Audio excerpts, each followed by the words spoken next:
Media bu'a bayi Kenya guyyaa irraa kana miidiyaan bu'a bayi sirna sagantaa barattoota markazu tariq abwaabul janna markazu tariq abwaabul janna kan ustaaz gaarii fi qaalii namaa ustaaz Abdalla Abbaa Biyyaatiin durfamu yookaan hoogganamu kan sababeeffachuudhaan waduuf odeeffannoo qulqulluu ta'e qofa odeeffachuun barreeffate kan qabate isiniif dhiyaate miidiyaa bu'aa bayii keenya ustaaz Abdalla Abbaa Biyyaa eegaa imaanaa keessan kan isinirraa odeeffachuun barreeffanni isiniif dhiyeessina jennee waadaa isiniif gallee turre kuno galata rabbii guddaa qabannee isiniif dhiyaanneerra gammanni gagammada eegaa tuli waduuf odeeffannoo guyyaa irraa kanaaf qabannee dhiyaannetti achi isin dabarsuun dura nashiidaa ce'umsaa kana kan dhaggeeffannee walitti deebinu ta'a. nashiidaa ce'umsaa kana wajjiniin turtii gaarii Qur'aana waa hunda caalaa yaa jecha mooticha Rabbii taliilchaa dhukkuba yaalaa yaa tolchaa bareechaa qalbii jireenya har'aa fi boruu kan namaaf laatu tasgabbii jiruu biyya lachuu feenaa Qur'aana tolchiitii qabii jiruu biyya lachuu feenaa Qur'aana tolchiitii qabii. kabajamtoota dhaggeeffattoota miidiyaa bu'aa bayii kan gamaa fi gamana hundumti keessan martuu assalaamu alaikum warahmatullaahi wabarakaatuh walitti deebineerra waduuf odeeffannoo sirna sagantaa eebba barattoota markazu tariq abwaabul jannaa kana sababeeffachuun qabannee dhiyaanneen kan isinii wajjin turu akkuma alaaf amala kiyyaatti as jira jettanii namatti nan himina isa kanas jettanii qubanatti qabdanii natti nijjinaa malee an Profeesar Nando Genaati amma kallattumaan hangafoota oduu guyyaa irraa kanaaf qabannee dhiyaanneen isin dhageessisaa na wajjin turaam. Haala baruu barsiisuu yeroo dheeraadhaaf toora onlaayinii mo'aabbiitiin gaaddisa markazu tariq abwaabul jannaa keessatti gaggeeffamaa tureen guyyaa irraa kana urjiiwwan gaggaarii fi qaqqaalii ta'an gosa barnoota garaa garaatiin namoota 7 ol kan eebbisiisuutti jirudha. haala baruu barsiisuu gaaddisa markazu tariq abwaabul jannaa kana keessatti yeroo dheeraadhaaf gaggeessaa turreen bu'aa bayii baay'ee buunee baanee kunoo galata rabbii guddaa guyyaa irraa kana ga'uudhaan immoo sirna sagantaa eebbaa kan gaggeeffachuutti jirrudha jedhan hundeessaa fi barsiisaa markazu tariq abwaabul jannaa kanaa kan ta'an ustaaz Abdalla Abbaa Biyyaan eebbifamtoonni guyyaa irraa kana gosa barnoota garaa garaatiin eebbifamuutti jiran ummu Ashara Tahura binti Kamal jaallattuu diinal Islaam Rahaa Badruu wajjattuu diinii ummu Ayyaashii fi hawwituu quraanaa jechuun kan beekamanidha. gosa barnoota jarri guyyaa irraa kana ittiin eebbifamaa jiran balballoomii oduu keessatti kan isiniif dhiyaatu ta'a. ustaazotiin gamtaa akkasuma barattoota isaanis dabalate ulamaa'ota abdaa'ii munashidootaa fi hiriyoonni laga gamaa fi gama sirraa sirna sagantaa eebba guyyaa irraa kana sababeeffachuudhaan gaaddisa markazu tariq abwaabul jannaa kana keessatti argamanii shaashambaa kan waliin jechuutti jiranidha. amiirotaa fi koree ta'uudhaan kan gaaddisa markazu tariq abwaabul jannaa kana keessatti tajaajilutti jiran kanneen akka Rahaa badru ummu ashara akkasuma sumayyaas dabalate wajjattu diini xahuraa binti kamaal faan barattoota hundumarraa bakka buudhaan keessummoota sirna sagantaa eebba guyyaa irraa kana sababeeffachuudhaan gaaddisa markazu tariiqa abwaabul jannaa kana keessatti argaman waan barbaachisaa ta'een simannaa kabajaa fi jaalalaa akka godhaa jirantu dubbatama. Kan amma isiniif darbaa jiru kun hangafoota oduu guyyaa irraa kanaaf qabannee dhiyaannedha. Asumaan achumaan asiif achi daaddisaa balballoomii oduu kanaattan achi isin dabarsaa narraa hin fagaatinaa. Balballoomii oduu kanaa wajjiniin turtii gaarii. kabajamtoota dhaggeeffattoota miidiyaa bu'aa ba'iin qophii sagantaa guyyaa har'aa kanaatiin kan isinii wajjin turuun as jira jettanii namatti nan himinaa akkasuma isa kanas jettanii qubanatti qabdanii natti niyyinaa malee an Piroofeesar nan toqinaatiin eegaa tole dubbiin jiranaa akkan as jiru namatti nan himinaa isa kanas jettanii qubanatti qabdanii natti niyyinaa jedhee kanan irra deddeebiidhaan isinitti dhaammataa jiruufi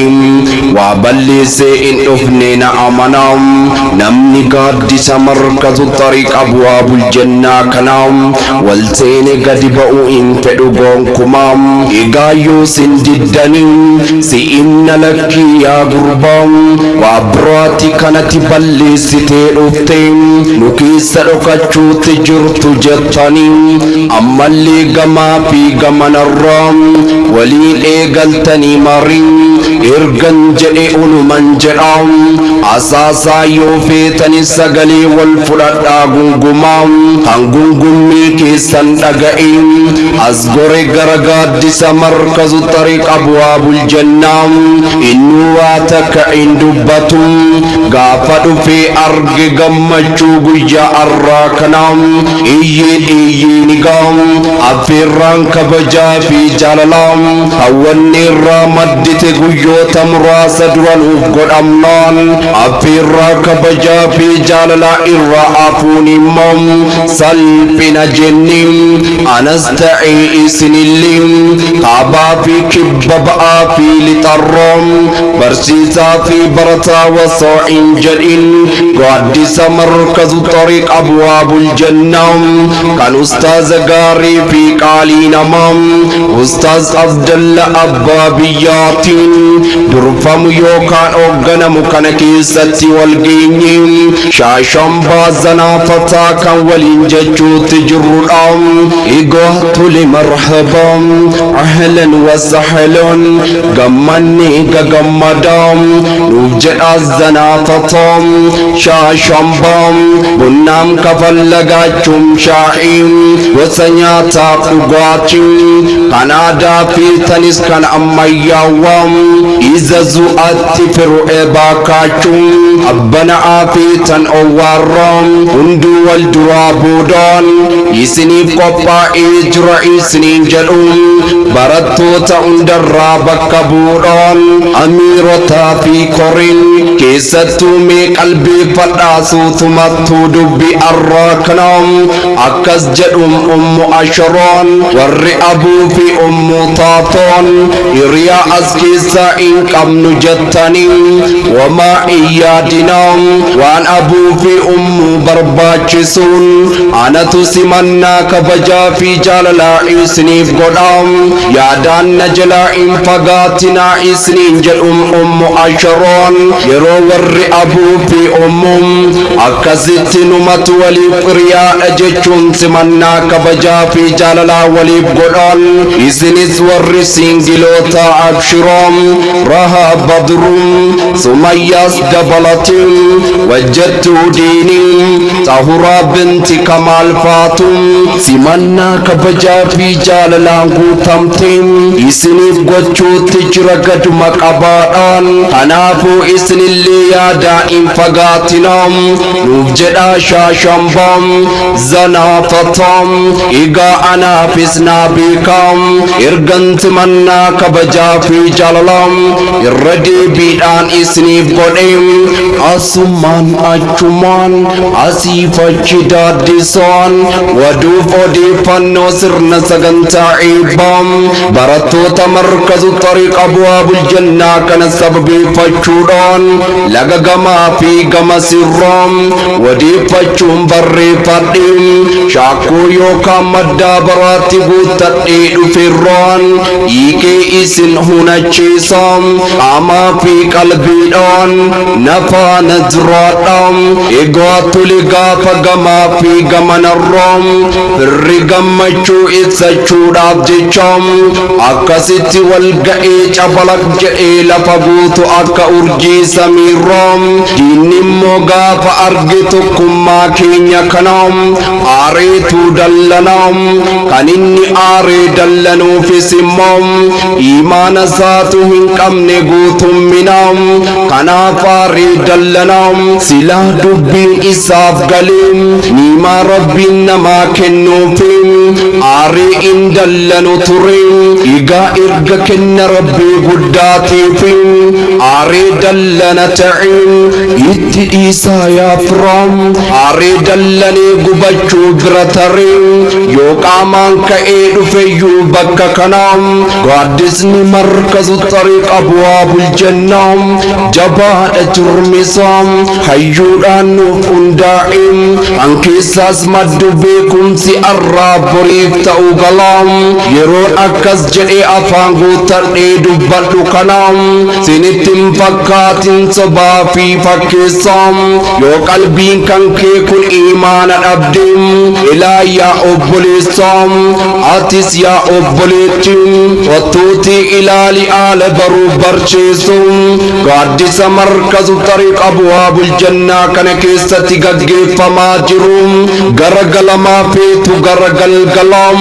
atummaa yeroo dhuftuun jarjaruu dhiiftee yoo qabaatte sabriin guduunfanii siif kennu ustaazni kabajaa fi jaalalaam ustaaz abdallaa abbaa biyyaam galaa gaafa galgalaa siif ta'u galaam waa takka sin barbaachisu kafaltiin waan akka birriin yeroo kamuu yoo dhufuu barbaaddeem cufaa miti banaadha balballisaam hundeessaas ta'ee barattoonni kabajaa fi jaalalaan kan jarri simannaa siif godhanudhaam eeyyeeni gaam ustaaz abdallaa abbaa biyyaatum karaa toora ollaa ini imo aappii kanaan gaaddisa markazu tariiq abwaabul jannaa kana keessatti shira firaas ta'ee shira diinaatiifim wasoo arka in kennin bonaa fi ganna galgalaa fi galama wasoo in jedhin gosa barnoota kanneen akka qawaa'idatu nuuraaniyyaam quraana juuza tuddummoon kitaabolee adiisoom maal kana qofaree aqiidaa fi siiraas dabalatim urjiiwwan gaggaarii fi qaqqaalii to'an walitti qabuudhaan dukkana wallaalummaa kan nama qabee asii fachi nama calcalu kana keessaam jallaas ta'ee jallisaam suutumatti sossobuudhaan gaaddisa markazu tariiq abwaabul jannaa kana keessatti haala baruu barsiisuun kan gaggeessuutti jiranidhaam galatuumaa yaa ustaazunaam galanni keessa yoo maal jennee nurraa dhumaam erga rabbii guddaatiin isiniin barre kunoo akkanatti faayamnee tetteenyaam quraana rabbii guddaam akkasuma hadiisa ergamaam nabi muhammad sallallahu alayhi wasallam dhugaan dhugumattum badhaafamni badhaasaa oliin nurka jiraaf sadarkaasaa daganne malee waan addunyaan in argatiin arkaa qabna naaf hubadhaam yaa quraanaam kan hin qabne irrinaam jecha rabbii olaanaam gamaa fi gamanarraam warri bidaa fi shirkiidhaan dachii kana balleessaan waan akkanaa fi akkasii nutti odeessaa oolanillee inqee ballucita mormaam iyyeen inqee ballucita mormaam akkamitti qeeballareem wasoo qabnu beektota of keessaam kan akka ustaaz abdallaa abbaa biyyaa nuuf jabeessaa ani ustaaza ebeluu fi ekeluu jedhee addaan hin fille ustaaza gaarii fi qaalii namaa ustaaz Abdallaa abbaa biyyaatiin angate ustaazowwan keenya kan toora ollaa iniitiinis ta'ee karaa lafaatiin bakka akkanaa fi akkasiitti haala baruu barcheessu gaggeessuutti jiran xiqqaa fi guddaa kan gamaa fi gamanaa osoo hin jedhin hunduma isaanii marachuu nuuf jabeessaa iyyeen nuuf jabeessaa beekaa beekumsa isaatiin dukkana wallaalummaa namarraa kaasu kana jabeeffachuutu waa hundaafuu ba'eessaa iyyeen nuuf jabeessaa beekaa ofii jabeeffachuu kanatu waa hundaafuu ba'eessaa egaa amma achi isiniin fageessu eebbifamtoota guyyaa har'aa kanaa kan ta'aniinaan meemee wal isin barsiisaa egaa ebeluu fi ekeluun waan akkanaa fi akkasii sababeeffachuudhaan achi buuteen isaanii yoo dhabames kanneen immoo gaaddisa markazu xariiqa abwaabul jannaa kana keessatti rakkoo fi rakkisoo kan madaamis ta'ee kan shabakaa obsanii sabaraa haala baruu barsiisuu yeroo dheeraadhaaf gaggeeffataa turan kunoo galata rabbii guddoo guyyaa har'aa kanammoo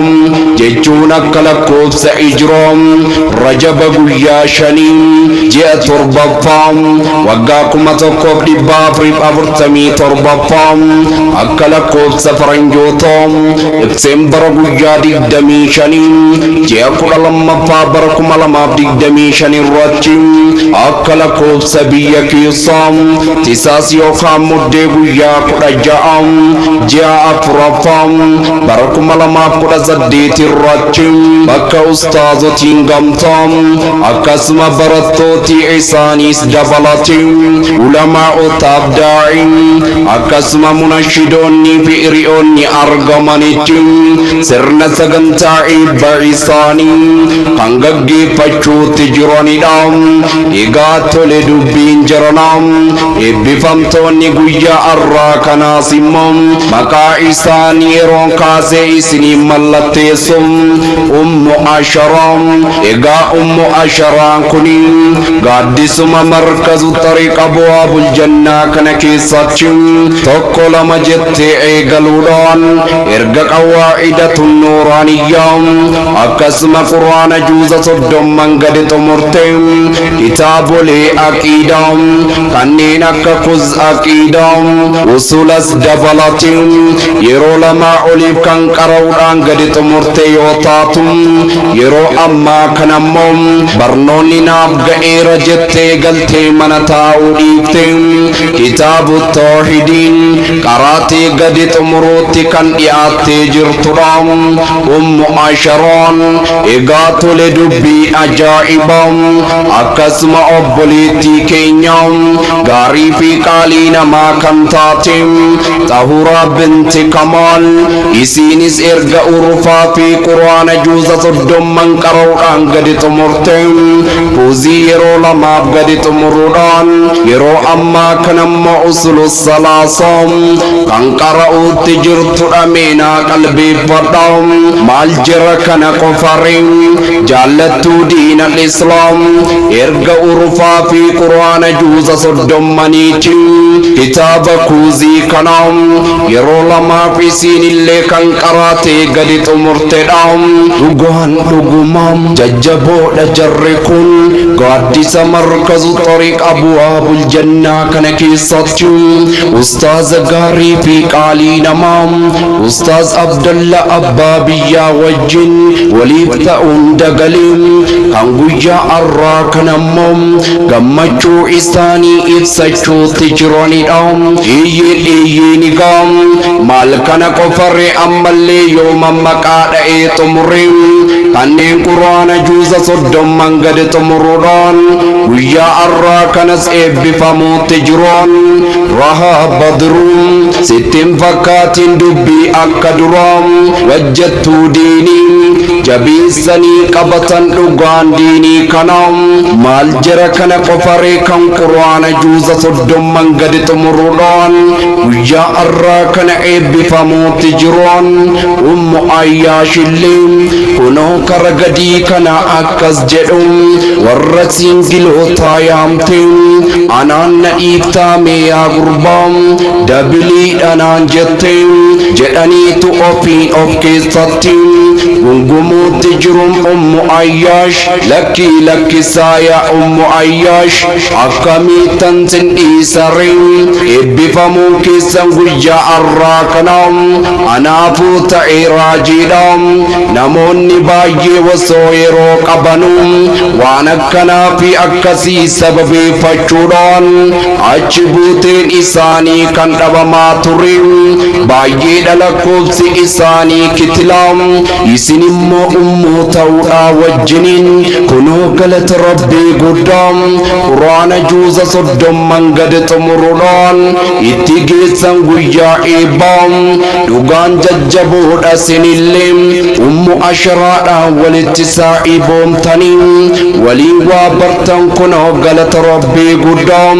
hawwiin keessan bara dheeraas immoo isiniin milkaa'e ka kunoo geessan guyyaa eebbaa egaa akkasuma obboleettiin keenya gaaddisuma markaza kanaa keessatti qawaa'idatu nuuraaniyyaa gadi xumuruudhaan yeroo ammaa kanammoo quraana juuza 30 kana juuza 10 ol kan qara'uutti jirtu hawwituu quraanaa jechuun kan beekamtudha egaa walumaa galattu baay'ina eebbifamtoota guyyaa har'aa kanaa yoo feetan baruudha torba baay'isuu lama deebii argattaniirra deebisaatii torba irrisa yeroo torba irriftanii jettoon warra kitaabolee garaa garaatiin eebbifamuutti jiroon baay'ina isaanii sadiin achi baasa akkasuma kanneen quraana juuza 30 gadi xumuruudhaan guyyaa har'aa kanas eebbifamuutti jiroon baay'ina isaanii sadiin achi baasa erga sadiin qoodanii waliin geessanii ammammoo in jarjarinaa meesuutumattu walitti deebisnee idaanaa sadii ida'uu sadii deebii argattan irratti tokko yoo idaatoon baay'ina eebbifamtoota guyyaa har'aa kana argachuu dandeessan meeshaan lagaa ilaalaa anangasuu gara qophii sagantaa kiyyaattoon achi isin dabarsa egaa yaa eebbifamtoota guyyaa har'aa kana ummu ashara tahura binti kamaal jaalattuu diinal islaam rahaa badruun wajjattuu diinii akkasuma ummu ayyaash hawwituu quraanaa congratulation ammallee congrats mabruuk alfa mabruukiin eebbifamuun keessan guyyaa har'aa kana isa xumuraa miti isa jalqabaatiin waan akkanaa fi akkasiitiin dagamtanii of hin dagatinaa haala baruu barsiisuu kana keessatti kan duraanii caaltanii nuuf argamuu qabdu waan beeytan kamirraa akkuma haalaa fi amala keessanii sanatti namoota sinii gaditti argaman harka qabaatii nuuf ta'aa dagalee waan beekan irraa nama barsiisuun ofiifis qo'annaa ta'a malee irrina hin ta'u egaa mee jedheen kan gamaa fi gamanaa amma ga'ee tan jira xumura dubbii kiyyaarraa garuu dubbii kiyya kanan dubbataa dhufe kana dubbadhee goolabuun dura seenaa ustaaz Abdalla abbaa biyyaa kanan xiqqoosii dubbadhee isiniif ibsa egaa ustaaz Abdalla abbaa biyyaa kun gaafa jalqaba manaa ba'an silumaa tolfatanii niyyaa irkatan irkoo irkataaf tolutti egaa ustaaziin keenya kun godina jimmaarraa ka'uudhaan gara Harargee lixaatti imala kan taasisan erga imala gara Harargee lixaatti taasisanii immoo aanaa daaroo labuun ganda machaaraa jechuun beekamtu keessa Sheek Abdurrazaaq Ahmad ayyummaa isaatiin halkanii fi guyyaa osoo hin jedhin haala baruu barsiisuun gaggeessuutti jiran bira kan qabatanidha. Egaa Ustaaz Abdallaan gosa barnoota ilmii shari'aa kanneen akka usulaa, buluugaa fi riyaadaa, tajriidaa hanga tafsiiraa maal kana qofaree aqiidolee garaagaraa erga Sheek Abdurrazaaq Ahmad kana biraa waggoota ja'a oliif taa'uudhaan hanga Rabbiin isaaniif laaffise baratanii imala isaanii gara ba'aa biiftuu Oromiyaa Harargee ba'aatti kan taasifatanidha. Erga imala taasisanii aanaa Calanqoo Sheek Ahmadee Calanqoo bira qabachuudhaan gosa fannii Arabiyyaarraa halkanii fi guyyaa rakkoo fi rakkisaan hangana hin jedhame isaa mudatullee obsanii sabaruudhaan kan ilaalaa turanidha. Erga aanaa Calanqoo Sheek Ahmadee Calanqoo kana bira waggoota muraasaaf turtii taasisanii achumarraa waa xiqqoo siquudhaan gara aanaa Qarsoo ganda Watar jechuun beekamtutti imala taasisuudhaan Sheek Nuuraddiin irraa gosa fannii garaagaraa yeroo ammaa kana kan barachuutti jiranidha. Egaa waan yeroon kiyyana hanqatee malee bu'aa ba'ii haala baruu barsiisuun Ustaaz Abdallaa abbaa biyyaa kana mudate waa baay'eedha ture kanan odeeffachuun barreeffadhee qabadhee dhiyaadhe yoo Rabbiin kiyyanaan fedhe yeroo biraa bal'inaanan kanan isiniif dhi'eessu ta'a. Egaa erga bu'aa ba'ii kana hunduma isaa bu'anii ba'anii kunoo galata Rabbii guddaa karaa toora onlaayinii Imo aappii kanaan immoo gaaddisa quraanaa fi hadiisaa markazu Tariiqa Abwaabul Jannaa kana hundeessuudhaan haala baruu barsiisuu halkanii fi guyyaa osoo hin jedhin keessatti kan gaggeessuutti jiranidha. Ustaaz Abdallaa abbaa biyyaa umurii isaanii Rabbiin nuuf dheerisu bakkuma jirtanitti hundumti keessa martu urjiiwwan isaanis ta'e isaaniifillee du'aa'ii gochuu fi akka hin daganne yaadaa fi muraada keessaan Rabbiin isiniif guutee isin haa gammachiisu. Egaa gaaddisa markazu Tariiqa Abwaabul Jannaa kana keessatti amiirotaa fi koree ta'uudhaan kan tajaajiluutti jiran Rahaa Badruun Ummu Asharaam Sumayyaas dabalatiin wajjattuu diinii Xahuraa binti Kamaal jechuudhaan kan beekamanidha. Jara kana malittis immoo namoota baay'eedha kan yeroo ustaaziin rakkoo garaagaraatiif osoo markaza hin dhufin afaan bakka buudhaan kan qo'achiisan. Egaa walumaa galattuun warra amiiraas ta'e warra koree akkasuma warra maanguddootaa fi shorxaas dabalatiin isinis kan bakka ustaazaa buudhaan ijoollee qo'achiisuutti jirtan ammallee kabajaa fi jaalalli isin waliif qabdan kun akka hin irranne yoo dabalataa malee maddi kabajaa fi jaalalaa kan gaaddisa markazu Tariiqa Abwaabul Jannaa kana keessaa maddu gogee baduu hin qabu maddee maddisaa ifee aanga'ee addunyaa kanaaf ta'uu qaba fakkeenya. Kanaafuu rakkoo fi rakkisaa gidduu keessanitti argamellee walitti dhufuudhaan taasisaa marii isiniin jedhagaadhaamtis dhaamamee jira. Qaamaa fi qalbiin dhaggeeffattanii yoo itti fayyadamtan ta'e dhaamsi dhamdhama qabu ani dubbii kanaaf sanan dubbadha jedhee osoon asiif achi daaddisu dubbii kan koo kana dheeressaa jira asumattan isinirraa gabaabsaa. Egaa kabajamtoota dhaggeeffattoota miidiyaa bu'aa ba'ii qophiin nuti sirna sagantaa eebba barattoota markazu Tariiqa Abwaabul Jannaa kana sababeeffachuudhaan qabannee dhiyaanne asumatti kan goolabamu ta'a. Dogongoraa fi irrina argame maqaa wajjattoota miidiyaa bu'aa ba'iitiin dhiifama isin gaafanna. Akkasuma warri sirna sagantaa kanarratti akka nuti argamnuufi haala nuu mijeessuudhaan affeerraa kabajaa fi jaalalaa nuuf gootan nuuf galatuumaa hanga qophii sagantaa biraatii walitti deebinuun kan facaafanne nuuf amarguun ijji nagaa wal nu arguun kan facaafanne nuuf amarguun ijji nagaa wal nu arguun kan facaafanne nuuf amarguun ijji nagaa wal nu arguun.